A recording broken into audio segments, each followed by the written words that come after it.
Confinado dentro de los muros de una prisión sudafricana, el joven abogado de la India no tenía razones para quejarse. Algunos dicen que la prisión es un palacio. Otros la ven como un hermoso jardín.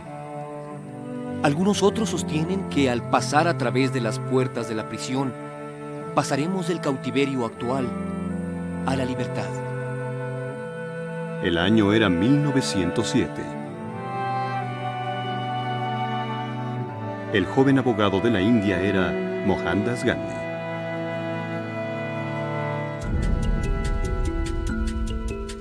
Gandhi guió a sus compatriotas indios en una lucha no violenta contra la opresión racial por 8 años.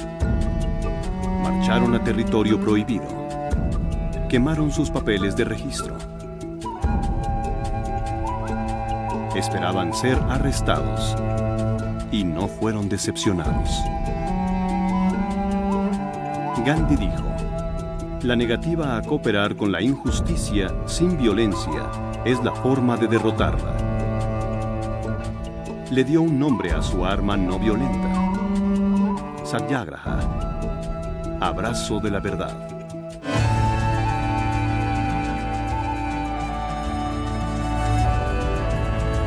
En todas las décadas y en todos los continentes, los desvalidos han adoptado las estrategias de Gandhi para luchar por sus derechos y su libertad. No violencia significa dar pelea, pero se combate con otras armas. El poder que Gandhi descubrió cambió al siglo XX.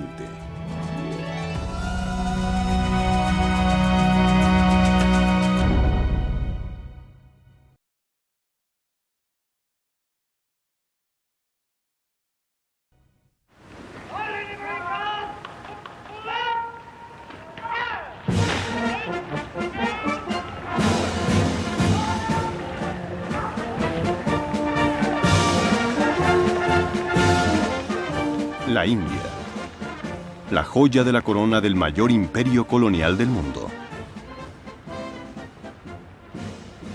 Gran Bretaña gobernó a la India por más de un siglo. Pero en 1930 el virrey Lord Irwin sabía que venía una crisis. Una confrontación en que la fuerza del ejército británico podría ser inútil. El adversario de Irwin era Mohandas Gandhi, una persona cuyo nombre ya era un sinónimo de la acción no violenta. Desde que volvió de Sudáfrica, Gandhi se convirtió en la figura política predominante en su país. Él comprendía que el control de la India dependía de la cooperación de los indios, no de la dominación británica. Él dijo: ¿cómo pueden controlar solo 100,000 soldados británicos en ese momento a más de 350 millones de indios? Solo 100,000 soldados británicos. Gandhi dijo: dejaremos de hacer lo que los británicos quieran que hagamos. La nación entera se paralizará. Desobediencia civil en una escala masiva. Muchos indios dieron la bienvenida a la lucha. Gandhi debía encontrar una forma de usar esta energía para lograr el máximo efecto. Gandhi se retiró a su cuartel general en el río Sabarmati, cerca de la costa oeste de la India. En el ashram, la comunidad espiritual donde vivía, buscó en su interior una estrategia no violenta para lograr la libertad. Permaneció solo por semanas en su austera oficina. No dio ninguna pista sobre lo que pensaba. Algunos dijeron que Gandhi... Narayan Desai vivió en el ashram de Gandhi durante esas semanas críticas. Es un hombre muy inteligente. No quiere que el gobierno británico sepa qué estrategia va a usar. Todo el tiempo decía: no, solo estoy esperando, espero la llamada, sé que escucharé la voz interna. Se decidió en febrero. Comenzaría por desafiar los impuestos británicos y su monopolio de la sal. Le escribió al virrey Lord Irwin el 2 de marzo. Le explicó la injusticia de las leyes de la sal y le dijo que iría a la playa para obtener sal ilegalmente. Invitaría a todos los indios a hacer lo mismo. Le suplicó a Irwin que negociara. Unos días después, una nota de la secretaria de Irwin expresó el pesar del virrey por el plan de acción de Gandhi. Gandhi envió equipos de avanzada para elegir una playa donde comenzar la desobediencia civil.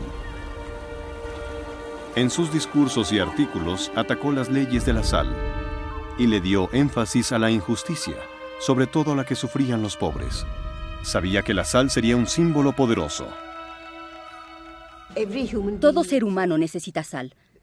Sin sal ni usted ni yo podríamos existir, así que quería tocar a cada corazón indio, decirle que allí hay algo que todos nosotros necesitamos. ¿Por qué debíamos pagar impuestos por ella? Con un agudo instinto para las representaciones políticas, Gandhi trazó una ruta de su ashram al mar. Sus voluntarios y él caminarían casi 400 kilómetros. Al viajar durante casi un mes, pensaba que produciría suspenso y conseguiría un público más amplio para su mensaje. Esperaba ser arrestado antes de llegar a la costa.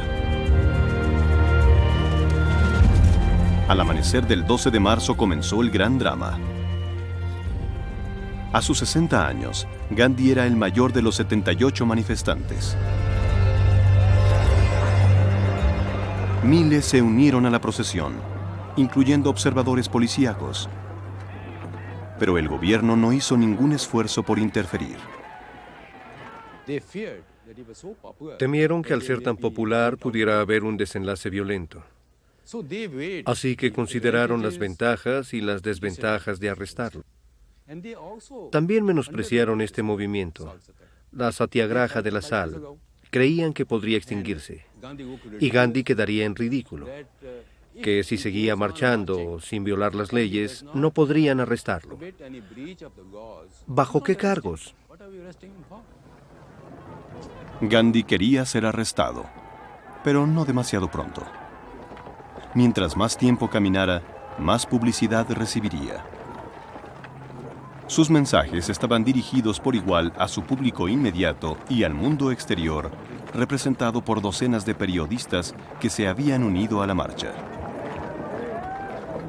En sus discursos insistía: no debemos odiar a los británicos, no nos han quitado a nuestra nación, nosotros se la hemos dado.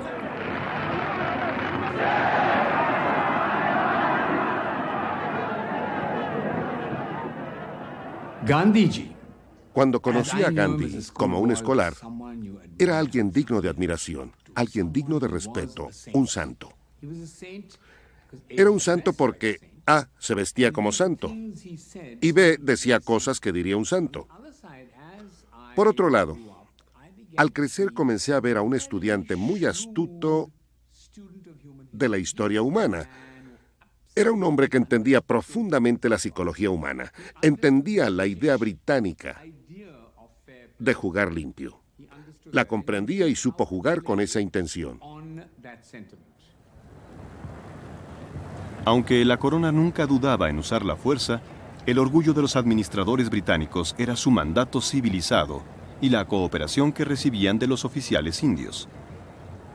Gandhi planeaba acabar con la aprobación india al gobierno extranjero.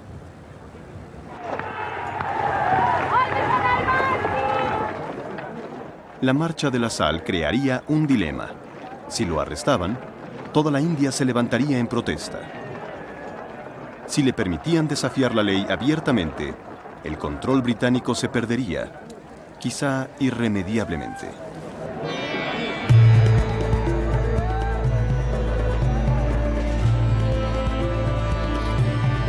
En cada discurso, Gandhi explicaba el poder de la resistencia no violenta. Les pedía a los líderes locales que renunciaran a sus empleos en el gobierno. Decía que cuando todos se negaran a cooperar, los británicos no podrían hacer nada. Estaba pidiéndole a los líderes del pueblo que renunciaran a sus puestos, y creo que unos 140 sí lo hicieron. ¿Por qué les pidió que renunciaran? Era un gobierno extranjero, que administraba al país en beneficio propio. ¿Por qué debían servirlo?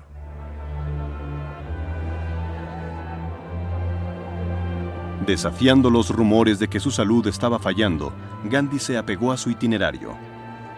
En cada descanso preguntaba, ¿cuántos oficiales locales han renunciado a sus empleos en el gobierno? ¿Cuántos campesinos están usando el khadi? Era el uniforme informal de su movimiento, de tela de algodón hecha a mano. Gandhi les dijo a los indios que no compraran tela importada. Hilaba algodón durante 2 horas todos los días para dramatizar los millones de trabajos perdidos por la tela británica importada. Gandhi decía, si cada indio hila al mismo tiempo, la canción de la rueca se convertirá en la canción de la libertad. Solo dormía 4 horas diarias. Debía persuadir a miles de voluntarios de ser arrestados e ir a prisión, o su larga marcha fracasaría. Allí había un hombre que sabía cómo lograr la máxima divulgación de su mensaje. En cierto sentido, podríamos decir, era uno de los mayores, o de usar la palabra, entre comillas, publicistas de la India. Y al marchar mucho antes de la marcha de Martin Luther King en Washington, Gandhiji fue su creador. Al marchar, la gente comenzó a divulgar la noticia. Va en camino, desafiará a la ley, unámonos a él. Esta es la oportunidad para demostrarle a los británicos, sin tener que atacarlos, que estamos luchando por algo, que no somos simples esclavos. Y por Dios, incluso a mí, que solo era un escolar, se me erizó el cabello cuando vi que estaba acercándose despacio a la meta. Todos sabíamos que una vez que tomara ese puñado de sal, sería arrestado. El día 24 los manifestantes se acercaban al mar.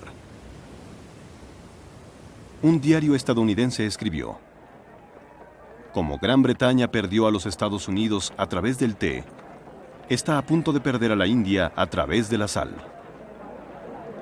En la víspera del desafío a la ley, Gandhi se encontró en la playa con 12,000 partidarios. Les dijo, sostengan la sal en sus puños y piensen que vale 60 millones de rupias. Eso es lo que el gobierno nos ha estado robando a través del monopolio de la sal.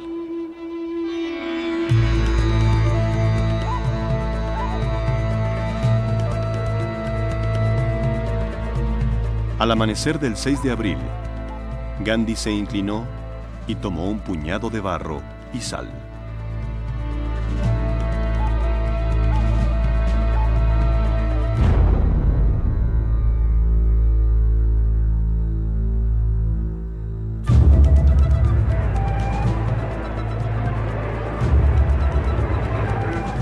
La noticia de que Gandhi había violado la ley de la sal electrizó al país. Miles marcharon a la orilla para seguir su ejemplo. Jawaharlal Nehru, el futuro primer ministro de la India, describió el estado de ánimo. Parecía que un resorte se hubiera soltado repentinamente. En todo el país, la fabricación de la sal era el tema del día. No importaba si era buena o mala. Lo principal era violar la detestable ley de la sal. Y tuvimos éxito.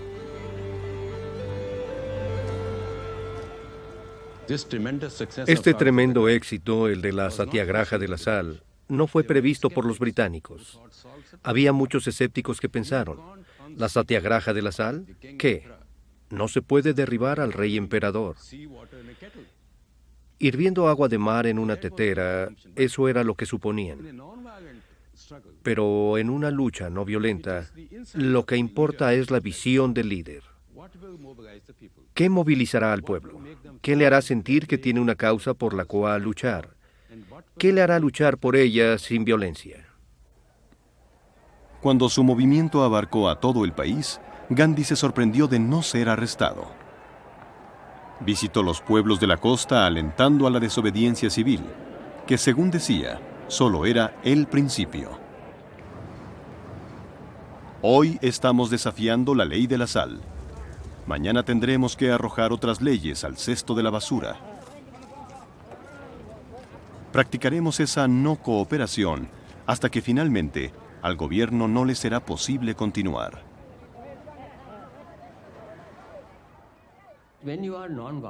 Cuando usted actúa de forma no violenta, ¿cómo podemos detenerlo? ¿Cómo responder a su desafío? A lo sumo podemos encarcelarlo, y si lo encarcelamos de nuevo, se vuelve más popular. No podemos usar armas contra usted. No podemos usar la violencia contra usted. Ahí había una persona que desarrolló una técnica que podía dominar a los británicos. Desde el gobierno en Nueva Delhi, Lord Irwin envió un cable a Londres.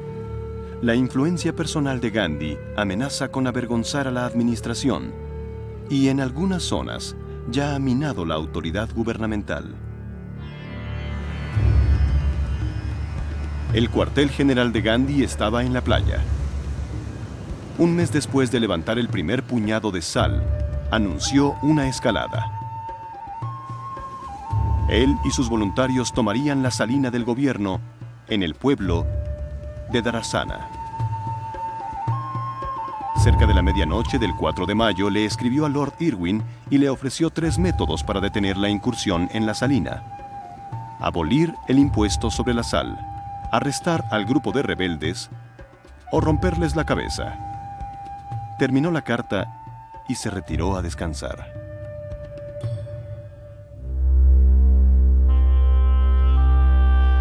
A la mañana siguiente, Gandhi se encontraba tras las rejas.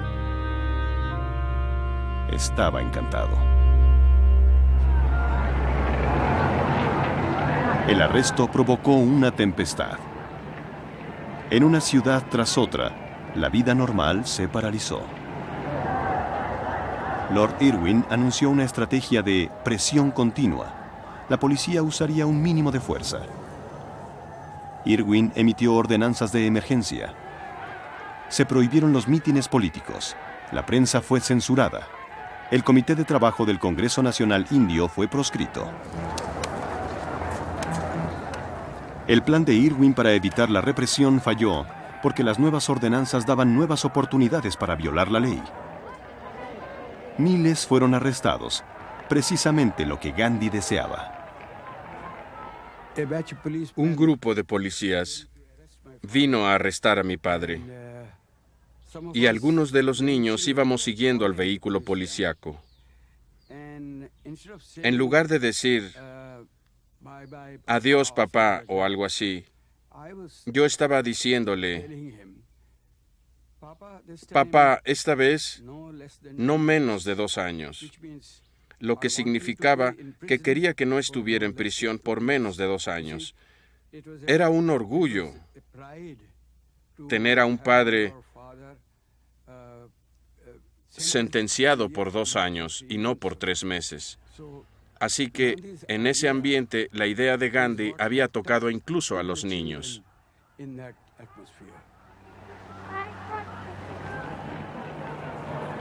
La incursión de Gandhi en la salina de Darasana se realizó sin él.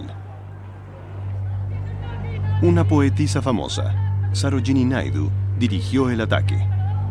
Le ordenó a su ejército: no deben usar la violencia bajo ninguna circunstancia. Serán golpeados, pero no deben resistirse. No deben levantar la mano ni siquiera para detener los golpes. Después de 10 días de escaramuzas, 2.500 manifestantes confrontaron a los guardias.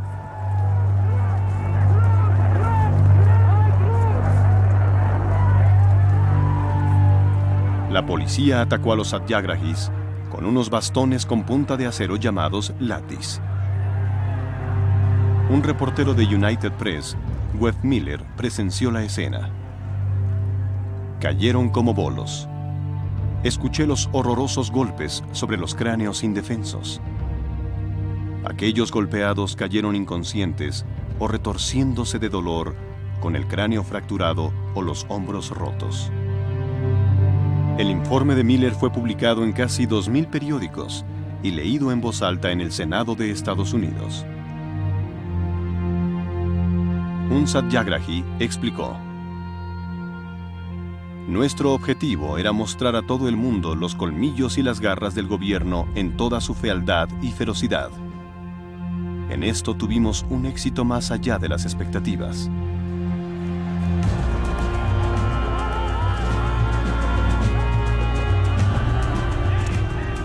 A mitad del verano, la lucha no había disminuido.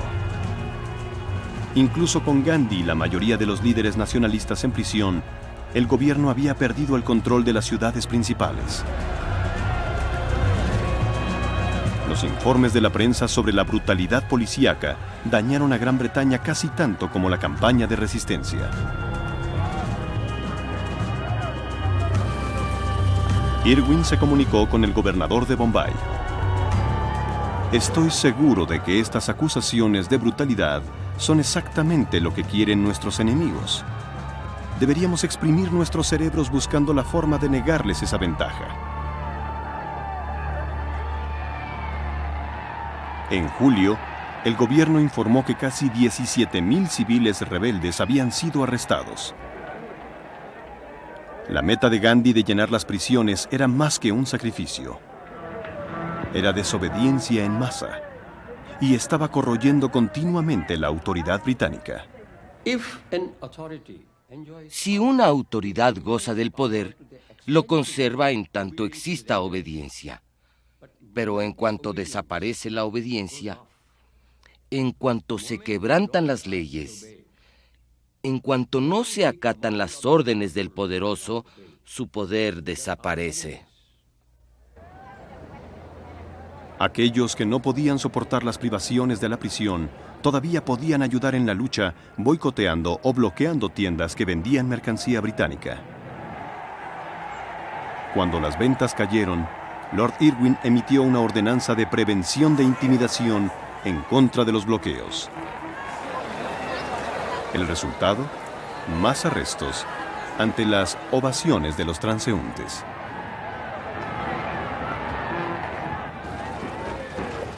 El comercio británico con la India disminuyó en un 25%. Para diciembre, 3 de cada 4 tiendas de tela extranjera habían cerrado. En enero, el primer ministro británico Ramsay MacDonald vio que la negación era la única manera de acabar con las manifestaciones. Pidió que Gandhi y otros líderes fueran liberados. El movimiento nacional permaneció fuerte mientras se celebraba la liberación de Gandhi. Pero el comandante sabía que sus soldados necesitaban un descanso. El 14 de febrero le informó a Lord Irwin que estaba listo para negociar. Insistió en que continuarían haciendo sal y boicoteando durante las conversaciones. En el Palacio del Virrey en Nueva Delhi, Gandhi fue el primer indio en reunirse con un gobernante británico como su igual. Las negociaciones duraron 3 semanas. Irwin se negó a ceder en cuanto a las leyes de la sal y la tela importada, concesiones que perjudicarían a sus colaboradores indios. Gandhi consiguió la liberación de prisioneros políticos y el levantamiento de las ordenanzas represivas. Llamó a cesar la desobediencia civil. Los problemas constitucionales se dejaron para las conversaciones posteriores en Londres.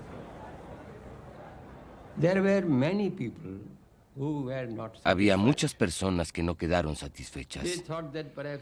Pensaron que quizás Gandhi había cedido demasiado. Pero Gandhi siempre respondió que ese movimiento no era en vano, porque a través de él estaba enseñándole a las personas que no podían conseguir todo con un solo golpe. Se hacen concesiones, se reúnen fuerzas, se entrena y entonces se da el siguiente paso.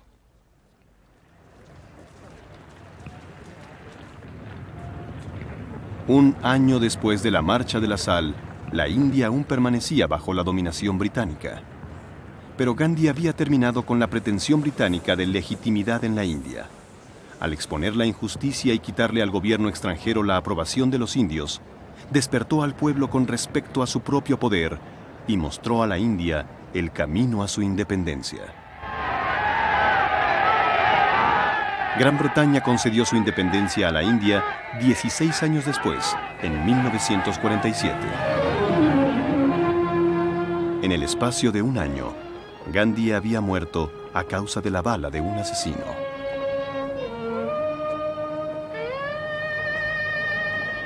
Más allá de sus logros en la India, su visión y su práctica de conflictos no violentos ha sentado un precedente para las generaciones futuras.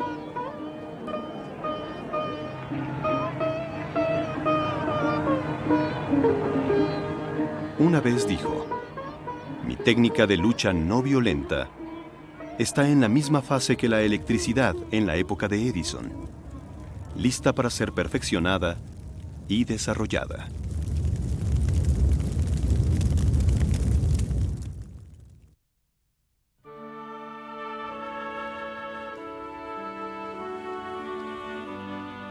«60 años después de la lucha de Gandhi en Sudáfrica, sus ideas encontraron nuevos seguidores en el sur de Estados Unidos. Los estudiantes de la Universidad Fisk, una importante institución negra, podían ignorar la segregación en el recinto universitario, pero cuando se aventuraban al centro de la ciudad, muchos se horrorizaban por el sistema sureño. Crecí en el lado sur de Chicago. Aunque allí había visto segregación, no era tan abierta. Aquí colgaban letreros en los bebederos y en los baños. Era humillante.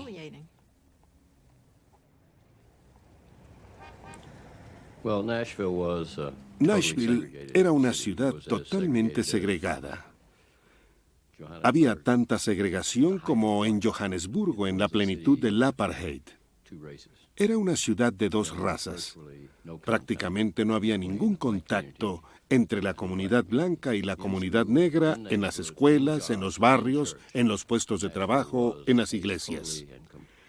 Nashville era una ciudad total y completamente segregada, donde la mayoría estaba totalmente satisfecha y feliz por ello.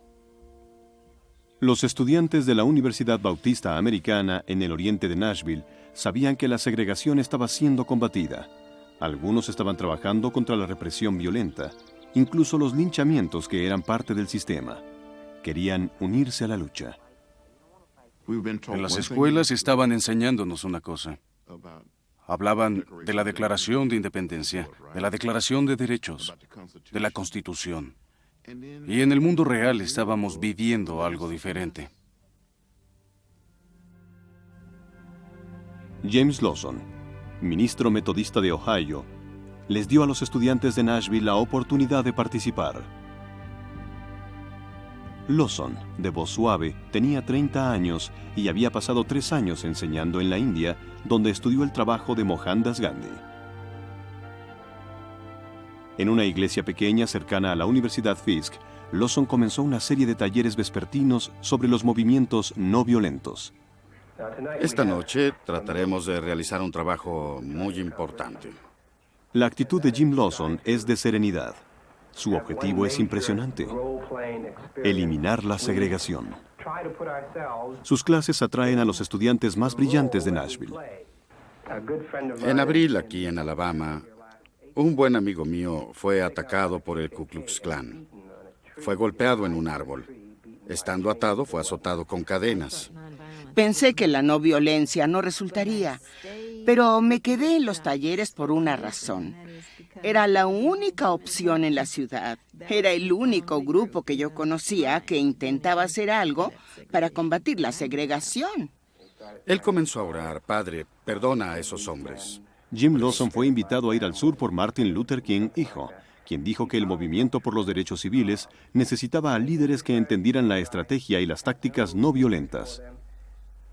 Entonces comenzaron a protestar: no puede orar así. Luego otros dijeron: sí, pero un hombre que va a morir tiene el derecho de orar como desee.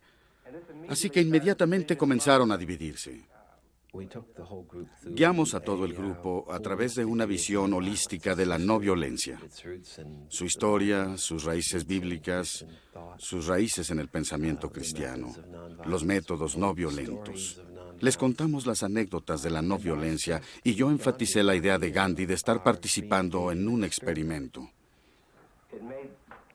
Podemos tener un efecto mucho más devastador en el atacante al mirarlo a los ojos mientras está golpeándonos. Por desgracia, para muchas personas, el concepto de no violencia es poner la otra mejilla, no hacer nada. La no violencia significa responder al ataque, pero hacerlo con otro propósito y con otras armas. Número 1, estamos luchando para persuadir a esa persona. Eso sí que es un combate, es una batalla mucho más difícil que una pelea con los puños. Jim, ¿qué podría hacer si estuvieran golpeándome? Dijimos que íbamos a eliminar la segregación en el centro de Nashville y que nuestro primer paso sería suprimirla en las cafeterías y los restaurantes. Por supuesto, ese sería el primer paso típico de Gandhi. Fue el primer paso de la no violencia. Investigar, examinar y enfocarnos en un problema. Elegir un blanco, elegir un punto. Meses antes de entrar a las cafeterías, Lawson comenzó a prepararlos. Un puñado de negritos. Miren a estos muchachos, todos en línea. ¿Qué tal, conejito de la selva? Es tan oscuro que está sumiendo todo el lugar en la oscuridad. Quería que experimentaran ataques físicos y verbales y que aprendieran a resistir el impulso de correr o responder con golpes. Tin Marín de Dopingüe. Atrapa a un negro por el dedo del pie.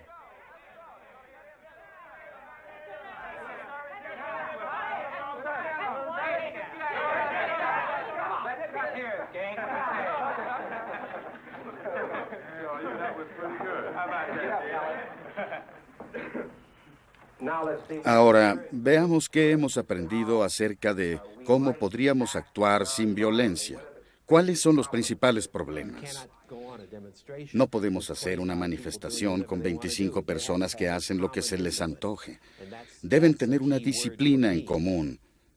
Esa es la palabra clave. Para mí, la dificultad con las personas y los esfuerzos no violentos es que no reconocen la necesidad de una disciplina y un entrenamiento feroces, así como del diseño de estrategias, planes, del reclutamiento y de todo lo que hay que hacer para organizar un movimiento. Esto no puede pasar espontáneamente, debe hacerse sistemáticamente. Efectuaron su primera movilización un sábado, cuando era seguro que serían observados. Pasamos muchas horas anticipando la oposición. Sabíamos que dirían, no queremos sentarnos al lado de personas sucias mientras almorzamos. Una de las formas de combatirla fue respetar un código de vestir.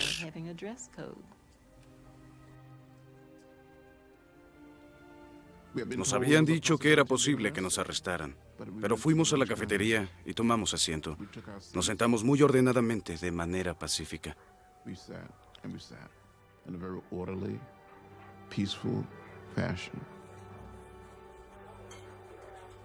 No se sorprendieron cuando las camareras se negaron a atenderlos. Dije, lo siento, la administración no nos permite servir a los negritos. Los administradores cerraron rápidamente la zona del comedor, pero los estudiantes permanecieron allí todo el día, leyendo y haciendo sus tareas. No hubo violencia y nadie fue arrestado. La noticia se publicó en la página 10 del diario dominical. El editor John Siegenthaler recuerda la reacción. La reacción inicial fue de susto y quizá incluso de diversión. ¿Quiénes se han creído? ¿Qué creen que hacen? Sabíamos que era una noticia, pero realmente no sabíamos cómo cubrirla. Los negocios locales tomaron una actitud predecible. Preferían cerrar antes que servirle a los clientes negros. Una semana después, los estudiantes regresaron. Provocaron curiosidad y abusos verbales, pero ninguno fue arrestado. Los blancos todavía pensaban que el movimiento solo era una moda pasajera. que no amenazaba en absoluto el sistema social. El tercer sábado estaban listos para entrar a un total de 6 cafeterías. Ordenamos que cada persona tuviera un compañero con quien estar. Pero no queríamos a una persona blanca con otra negra del sexo opuesto porque no deseábamos provocar esa clase de polémica. Ese día nos avisaron que dejarían a los matones golpearnos y luego nos arrestaría la policía. Así que necesitábamos estar preparados para ser lastimados y arrestados. Fue la condición bajo la que asistimos. Ya estaban bien preparados para las contingencias. Cada grupo incluía a un líder y a varios observadores que informarían a la iglesia sobre la manifestación por teléfono. Los observadores llevaban el número de teléfono de los servicios de urgencia y muchas monedas para los teléfonos públicos. Cuando el primer grupo de manifestantes entró a las cafeterías, el segundo y el tercero se mantuvieron fuera de vista, preparados para entrar cuando el primer grupo fuera arrestado. Como habían previsto, la policía no hizo nada durante los primeros 15 minutos.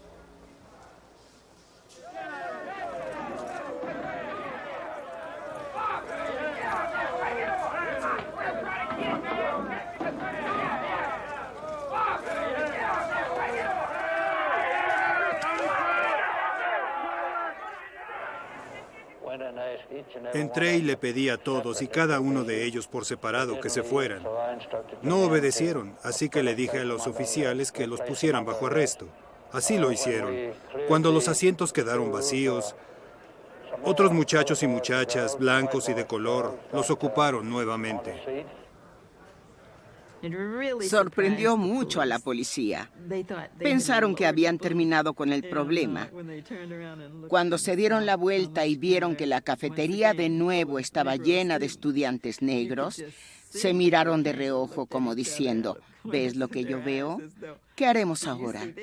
Y todavía había otro grupo listo para sentarse.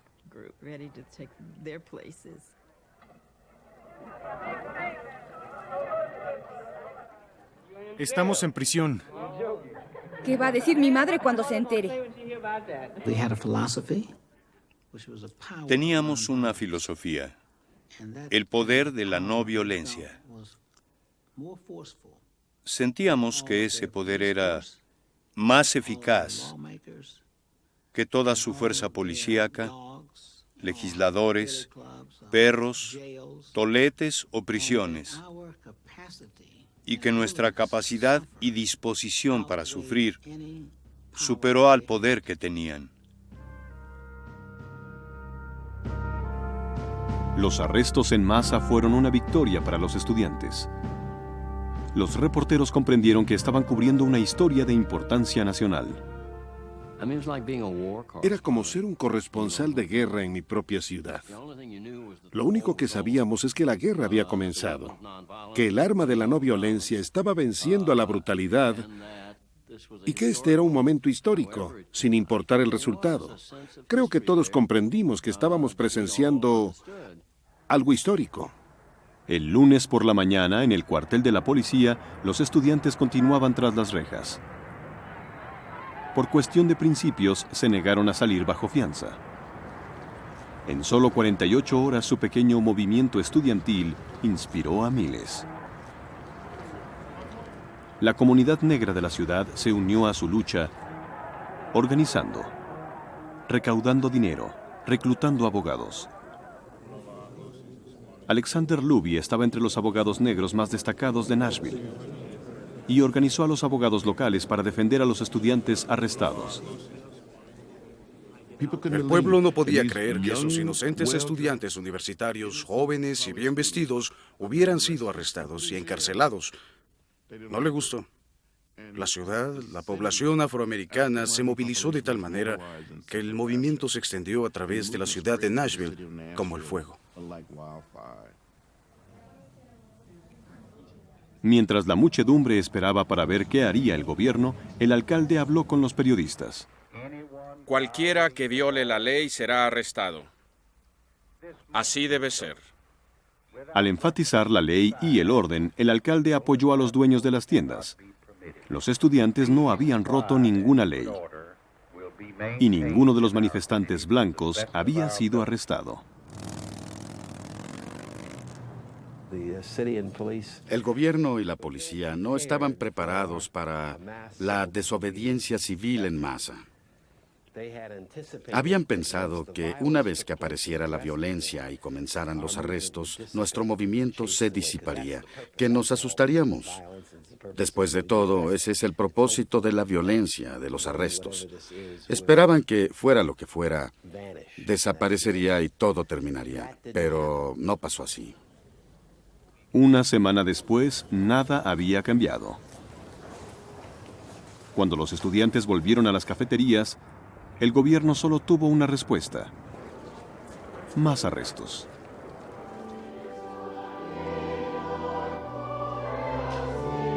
El movimiento se inundó de nuevos reclutas a nivel nacional. Los talleres de Jim Lawson se extendieron para cubrir la demanda. Las iglesias de Nashville proporcionaron espacio para reuniones, teléfonos y mimeógrafos. Ahora debían difundir el mensaje más allá de Nashville.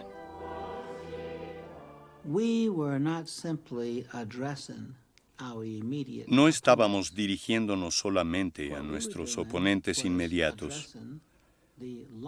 Le hablábamos a un público más amplio, el país, el mundo, porque la estrategia de la no violencia es educar a un gran número de electores y ganar su voto. Aunque los afroamericanos éramos una minoría, no podría haber ningún cambio a no ser que contáramos al menos con el apoyo de la mayoría y también con su participación activa. Los estudiantes sabían que el apoyo no podía ser suficiente en sí mismo. Sacando partido de la indignación que provocaron sus arrestos, intensificaron el conflicto. El movimiento continuó en las cafeterías, pero agregaron una nueva táctica: el boicot del distrito comercial del centro de la ciudad. Los manifestantes les pedían a los clientes que no compraran en las tiendas cuyas cafeterías apoyaban la segregación.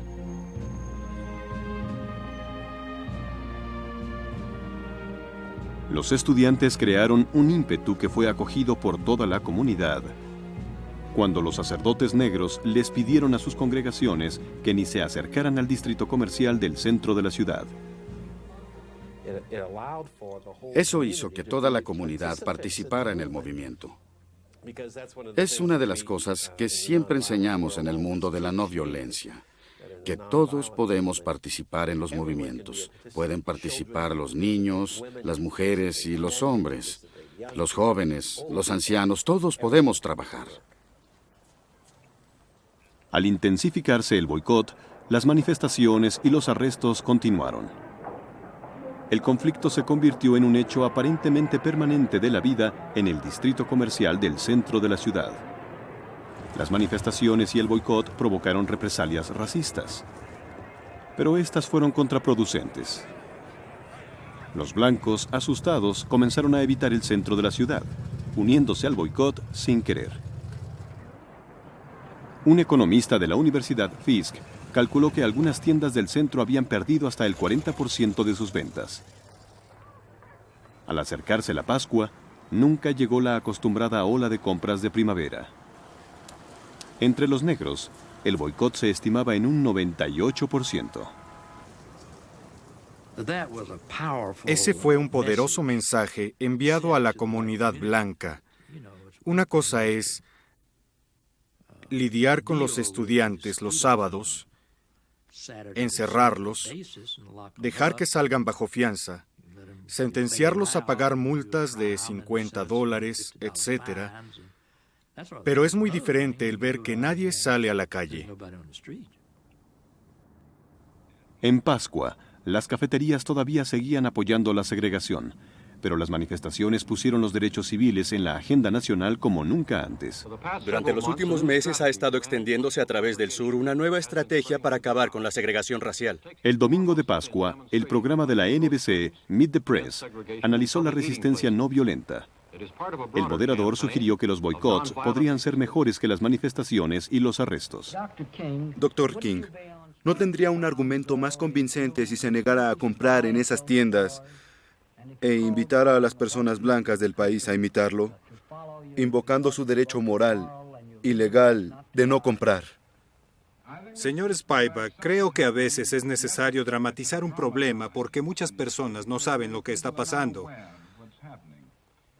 Creo que las manifestaciones sirven para dramatizar el ultraje, las injusticias y el descontento de los negros hacia todo el sistema de segregación.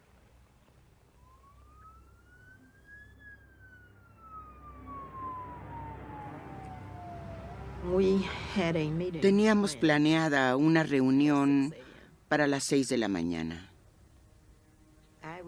Estaba vistiéndome en el dormitorio y escuché una explosión.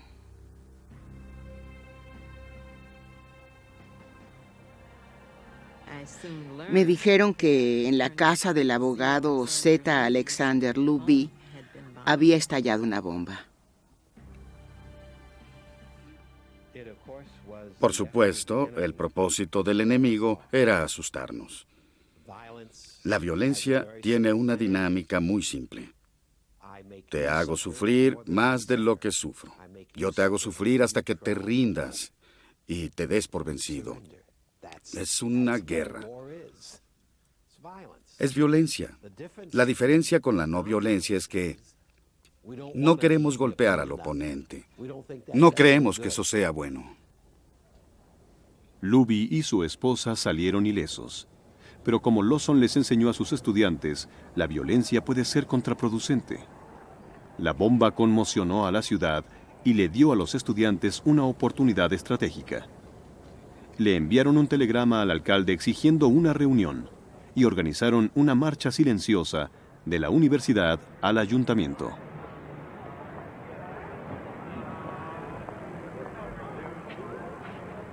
Comenzaron con 1.500 manifestantes. En el camino, su número se duplicó.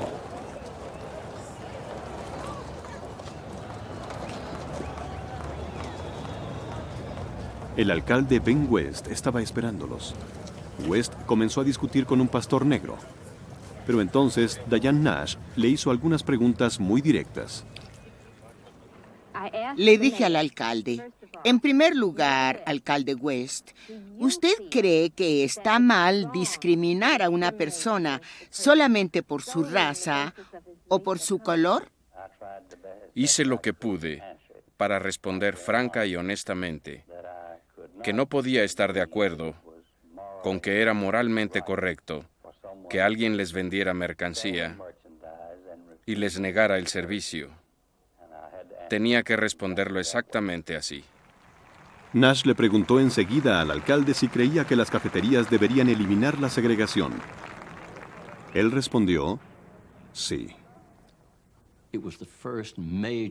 Fue el primer cambio importante en la actitud de las autoridades de la ciudad. Nashville comenzó a eliminar la segregación de las instituciones públicas y de las tiendas de departamentos ese mismo día. Se necesitaron 3 o 4 años para que los teatros, los restaurantes y todo el transporte público eliminaran la segregación. Pero con la declaración de Ben West, no está bien, comenzó el proceso de cambio. Los comerciantes del centro de la ciudad les dijeron en privado a los estudiantes que querían eliminar la segregación. Los estudiantes diseñaron un plan. Les sugerimos lo que fue un gran alivio para manifestaciones. No se anunciaría que habría servicio para los negros. No habría anuncios ni periodistas ni policías. Un movimiento que comenzó en el sótano de una iglesia pequeña en septiembre había logrado eliminar la segregación de las cafeterías en la primavera. Siguieron con otros restaurantes e instalaciones públicas, mostrando cómo quitarle el apoyo de los comerciantes a la segregación, haciéndola costosa y polémica. Fue un arma que demostró ser decisiva cuando el movimiento de los derechos civiles ganó mayor ímpetu.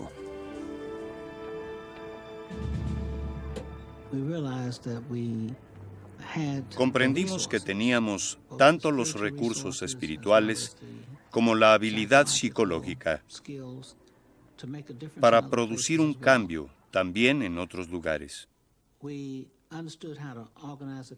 Aprendimos a organizar a la comunidad, a dirigir una manifestación, a negociar, a tratar con los medios de comunicación.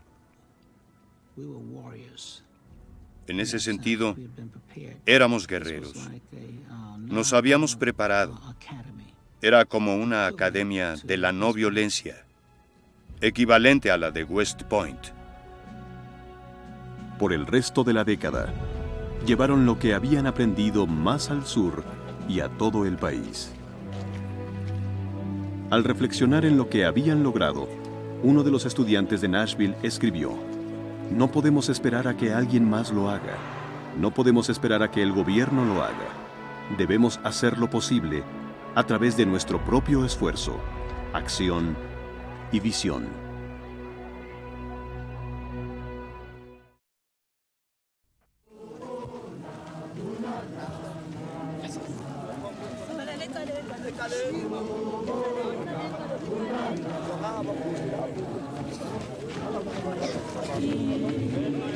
Cada fin de semana sepultaban a sus muertos.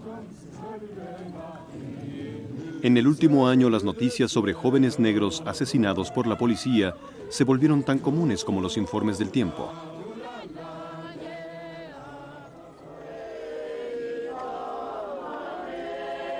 Fue llamada una insurrección. Millones de sudafricanos negros intensificaron su lucha por la igualdad, por terminar con la discriminación legalizada llamada apartheid.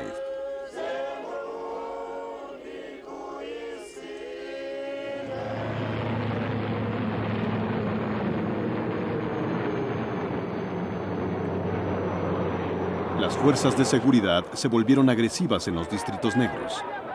Un blanco provocador para los jóvenes furiosos.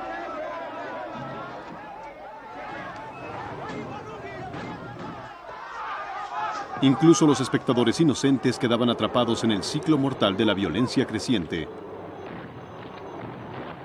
Y todas las bajas estaban de un solo lado.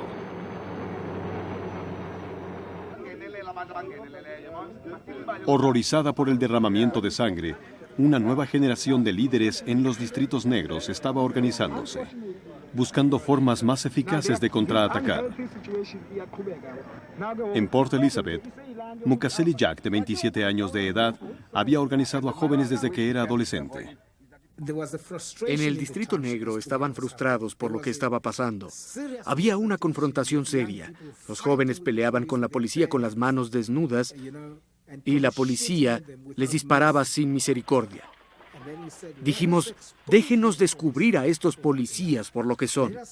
Saquemos esta batalla fuera de los distritos y llevémosla directamente a sus casas.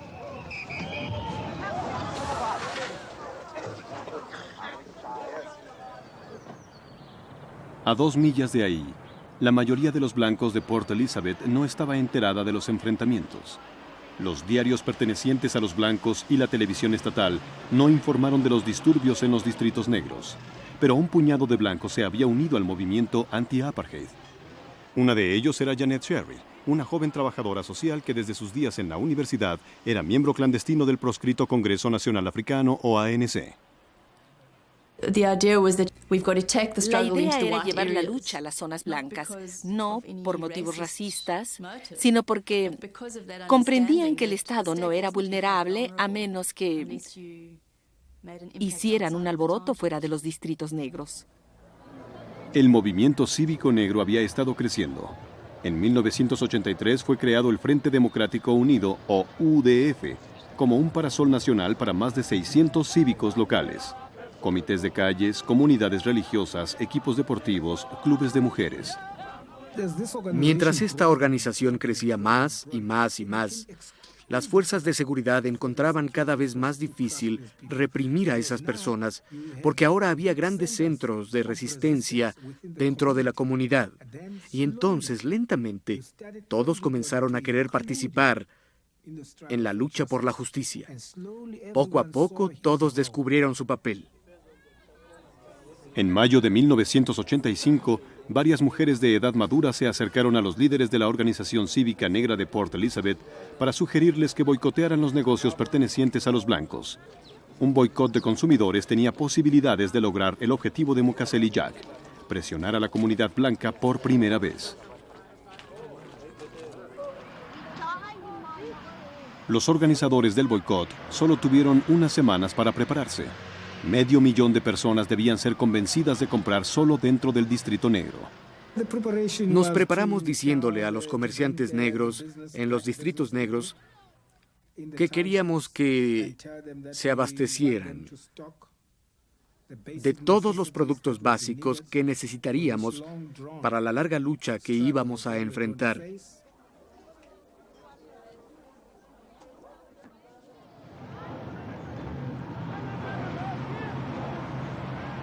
Los funerales semanales, las únicas reuniones públicas no prohibidas por el gobierno, eran la única oportunidad para conseguir apoyo para el boicot. Queremos un gobierno basado en la voluntad y los deseos del pueblo. 2 días antes de comenzar el boicot, Mukasey Jack era el principal orador. Déjenme decirles que pueden llevarnos a prisión. El lunes es el día D. El lunes es el día D. El lunes es el día D. El lunes es el día D. No compraremos en la ciudad el lunes. No compraremos en la ciudad el lunes. No compraremos ni siquiera una caja de fósforos el lunes.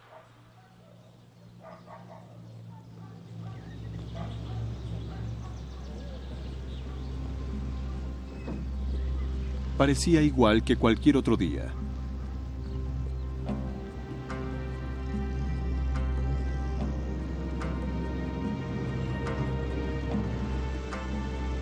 Pero a las 10 de la mañana, la diferencia ya era obvia. La zona norte, normalmente llena de compradores negros, estaba desierta. Los observadores enviados a supervisar el boicot informaron que tuvo un éxito del 100%. El boicot era la última táctica de 10 meses de levantamiento. Pero en solo 5 días demostró ser el arma más eficaz y estaba extendiéndose a todas partes. Era una amenaza verdadera para el régimen del apartheid. La situación actual ya no puede ser tolerada. El gobierno, en términos del Acta de Seguridad Pública, Acta 3 de 1953, decidió proclamar un estado de emergencia en los siguientes distritos magistrales: Port Elizabeth, Albany, Utenhagen, Craddock, Bedford, Somerset Este, Adelaide. El ejército sudafricano ocupó los distritos negros. Los viajes quedaron restringidos. Se impuso el toque de queda de noche y de día. Hubo cientos de arrestos.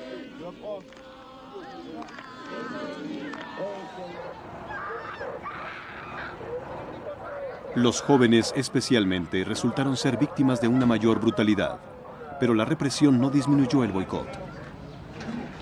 Las fuerzas de seguridad no lograban acorralar a los líderes.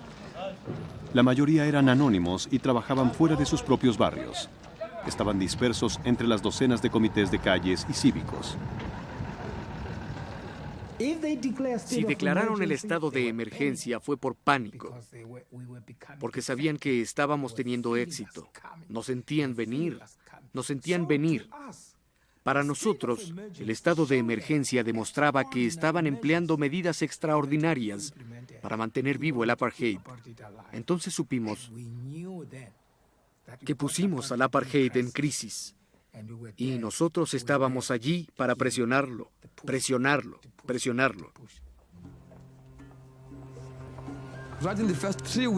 Las tiendas comenzaron a cerrar dentro de las primeras 3 semanas. ¿Puede creerlo? Era una celebración de la libertad. Cuando escuchamos que una tienda cerraría, celebramos, gracias. Y entonces otra, por favor pase, gracias. Mukasey Jack se ocultó para evitar ser arrestado.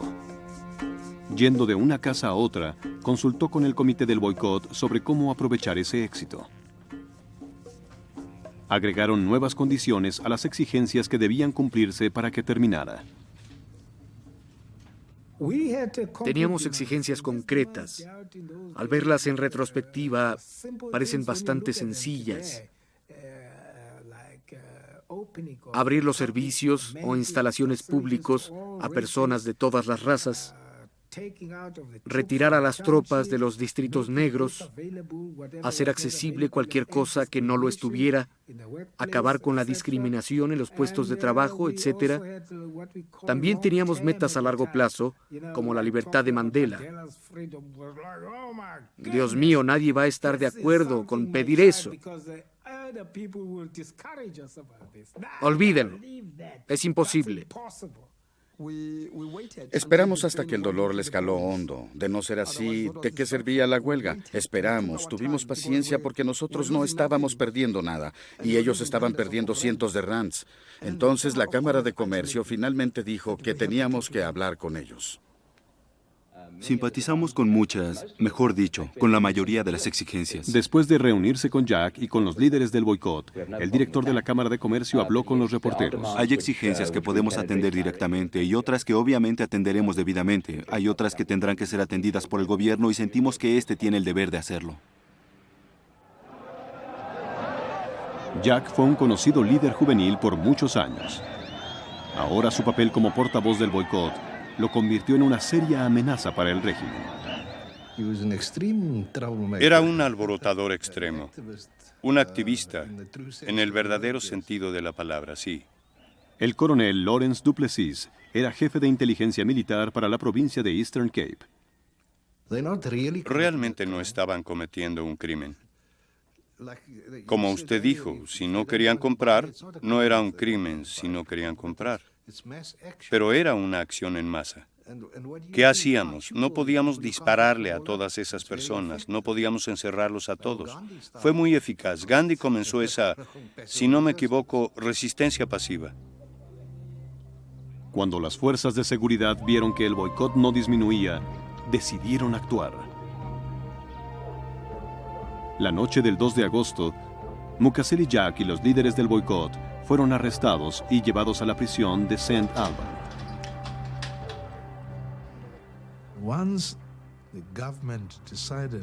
Una vez que el gobierno decidió arrestar a todos, y recordará que fueron arrestadas aproximadamente 30,000 personas durante el estado de emergencia de 1985, una vez que los líderes se ausentaron, la desesperación aumentó. Y eso podría producir un caos total. A eso es a lo que el gobierno había empujado a Sudáfrica. Los arranques espontáneos de jóvenes enfadados pusieron en peligro al movimiento.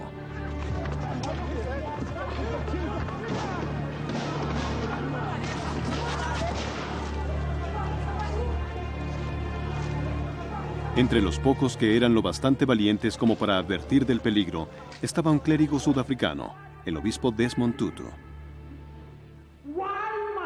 ¿Por qué debemos desacreditar a nuestra causa al usar métodos a los que nos opondríamos si fueran usados contra nosotros? Ustedes y yo debemos ser quienes caminemos con la frente en alto. Diremos que usamos métodos que pueden resistir el escrutinio, el duro escrutinio de la historia. Al conservar a Mukasey Jack y a sus camaradas tras las rejas, el régimen impidió las negociaciones que podrían acabar con el boicot paralizante. En septiembre, los comerciantes de Port Elizabeth ya estaban desesperados. Repentinamente, Jack consiguió a poderosos aliados blancos. Un hombre de negocios respetable, buscando a esas personas que fueron descritas como vándalos, y alborotadores.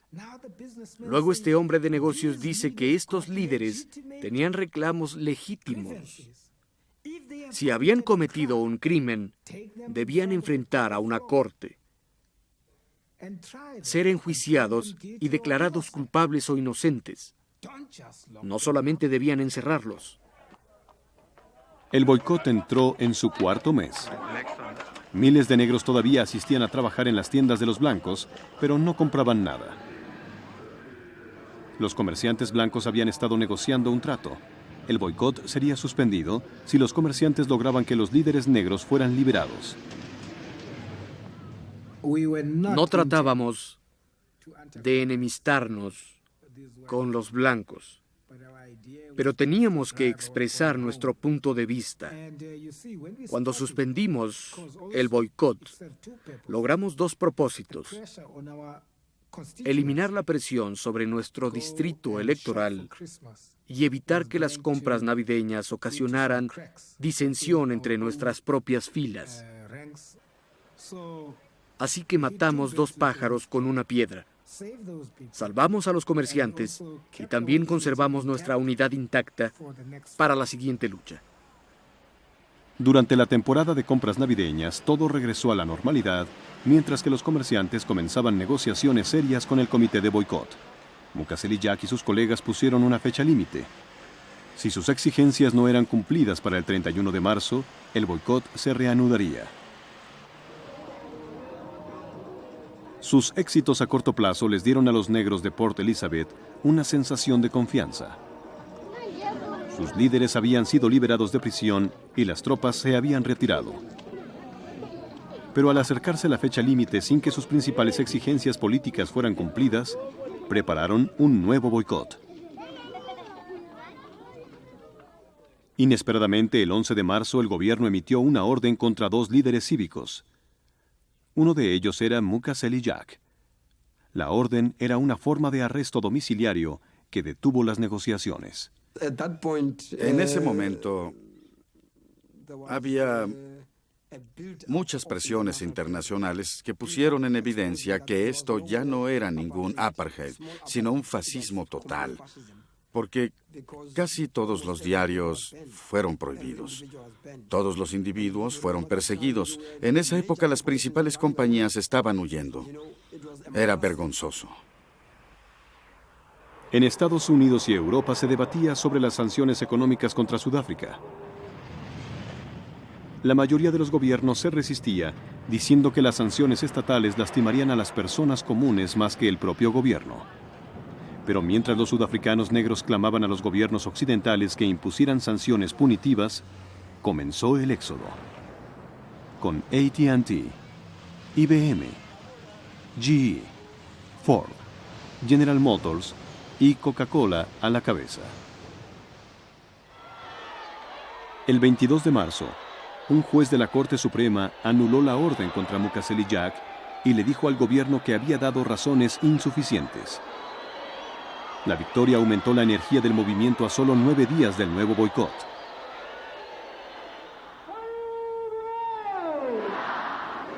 Jack rompió la orden en su contra, usando la celebración para cimentar la solidaridad que necesitarían durante las próximas semanas. Confiamos en que pondremos a Botha de rodillas. Nuestro poder de compra será la llave que decidirá el futuro, que decidirá nuestro destino en este país. Está claro que el 1 de abril, lo sabemos, no compraremos ni siquiera una goma de mascar en la ciudad.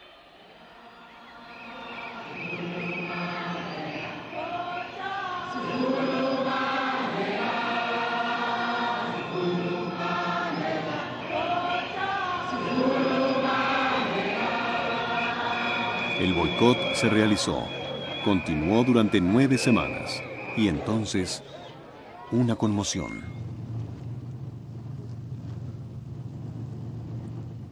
Las fuerzas de seguridad allanaron los distritos negros arrestando a miles. El gobierno impuso en secreto un estado de emergencia. Durante horas la policía registró las oficinas de los cívicos negros, los sindicatos, el UDF y el Consejo Sudafricano de Iglesias, arrestando y confiscando documentos.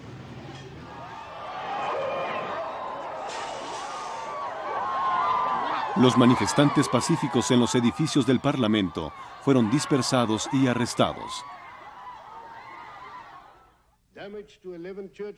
16 horas después de comenzar la operación, el presidente Botha habló ante el Parlamento. Citó los informes de inteligencia sobre la amenaza inminente de una revolución armada del ANC y del Partido Comunista. Estos revolucionarios son controlados por una camarilla típica de los regímenes marxistas y que solo se interesa por una toma violenta del poder. A la mayoría sensata ya no les es posible continuar buscando una solución pacífica y democrática. Era el segundo estado de emergencia en menos de un año.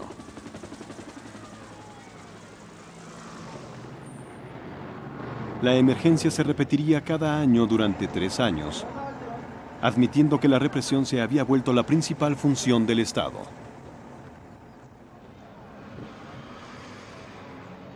Las fuerzas anti-apartheid fueron empujadas a la acción clandestina, pero no fueron destruidas. No derrumbaron al gobierno, pero las acciones no violentas en masa le arrebataron su legitimidad. El sistema del apartheid ya no era viable.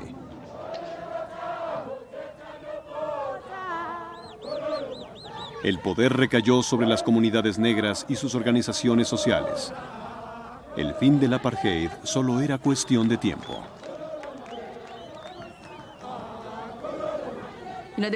No había una oposición por principios al uso de la violencia. Era ampliamente reconocido que el ANC parecía dirigir una lucha armada, pero fueron las actividades del UDF, organizado en masa, lo que realmente provocó el cambio en Sudáfrica. Fue esa organización en masa la que presionó al Estado para finalmente cambiarlo. Fue lo que produjo el estancamiento, el callejón sin salida desde el cual el Estado ya no pudo responder. En este momento los ojos del mundo están enfocados en todos los sudafricanos. F.W. de Klerk se convirtió en presidente a finales de 1989, después de que P.W. Botha fue obligado a renunciar. De Klerk actuó rápidamente, legalizó a las organizaciones políticas y ordenó la liberación de Nelson Mandela, que había permanecido en prisión durante 27 años. Negándose a renunciar a la lucha armada, Mandela prolongó su encarcelamiento por años. Durante ese tiempo, la pasividad que una vez permitió que existiera el apartheid había sido barrida por el espíritu de una sociedad civil segura de sí misma. En mi opinión, la lucha armada no logró nada. El pueblo lo hizo posible, junto con la presión desde el extranjero. Fue lo que realmente, al final, demostró e hizo entender al pueblo que ya no podíamos seguir así. Fue por eso que de Klerk actuó como lo hizo. En 1993, Nelson Mandela y F.W. de Klerk compartieron el Premio Nobel de la Paz por negociar una constitución que garantizaba los mismos derechos para todos los sudafricanos. Pronto se verían frente a frente en las primeras elecciones democráticas de Sudáfrica.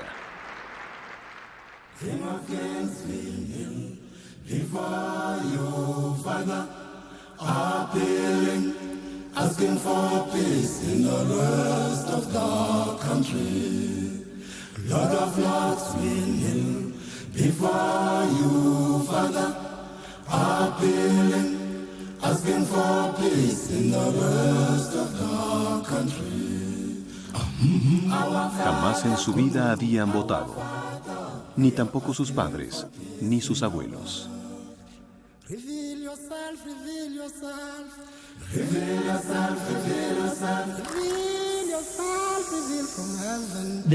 La lucha contra el apartheid, contra el racismo en Sudáfrica, había sido fundamentalmente no violenta. Estábamos inspirados por lo que había pasado en la India, en Polonia, por el movimiento en pro de los derechos civiles en Estados Unidos, por lo que estaba pasando en las Filipinas. Supongo que los espectadores dirían que las armas son lo más peligroso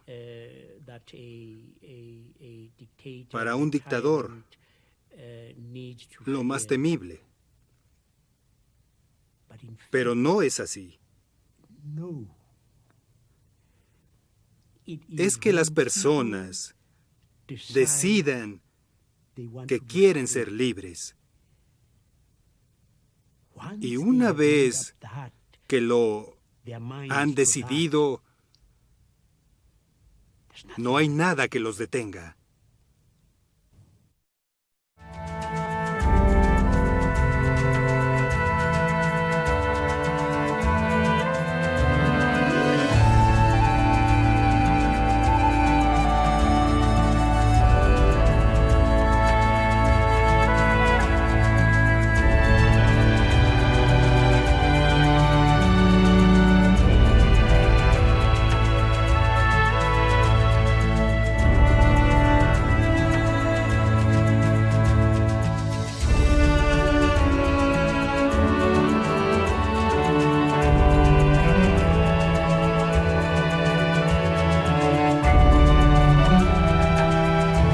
Major funding for this series was provided by Susan and Perry Lerner. Additional funding was provided by the Albert Einstein Institution, advancing the study of strategic nonviolent action in conflicts throughout the world. Elizabeth and John H. Van Merkenstein III, Abby and Alan Levy, and the Arthur Vining Davis Foundations.